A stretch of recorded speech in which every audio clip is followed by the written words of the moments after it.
update natin para sa lagay ng ating panahon ngayong umaga po ng March 24, 2024 na kung saan sa ngayon ay patuloy pa rin ang pag-ira ng easterlies dito po sa ating bansa. Ang easterlies po ay buong taon yan na umiihip dito sa ating bansa dahil yan po yung hangin na nanggagaling sa Pacific Ocean.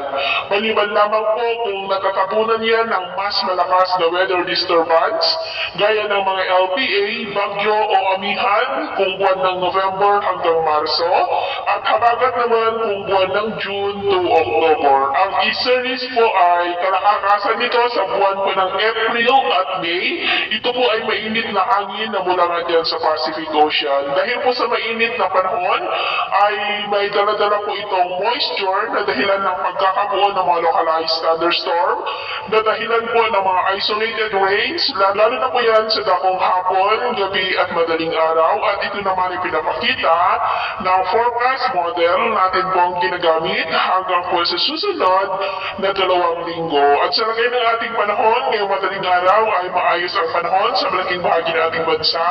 Pero may chance pa rin po ng mga isolated rains sa ilang bahagi ng summer provinces, Leyte, Caraga at ilang bahagi po ng Quezon provinces. At mamaya ay sisikat ang araw sa malaking bahagi ng ating bansa pero may chance pa rin ng ulap na kalangitan with isolated rains sa ilang bahagi ng summer provinces, Leyte, Bohol at Caraga.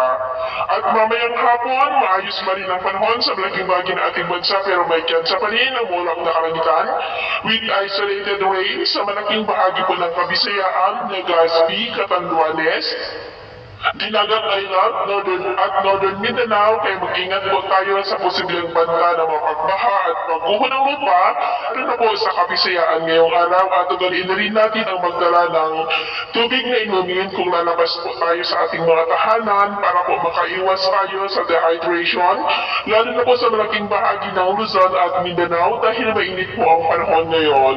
At sa ating naman po mga baybayin, dahil sa malakas na easterlies ay maalon po sa mga baybayin ng Northern Samar at Eastern Samar, maging po sa baybay ng Dinagat Island at Catanduanes na ang mga alon ay posible po na aabot hanggang po sa 2 to 2.5 meters height. Iwasan po muna natin ang papalaot dyan po sa mga may kulay pula para po mas makaiwas sa mga sakuna.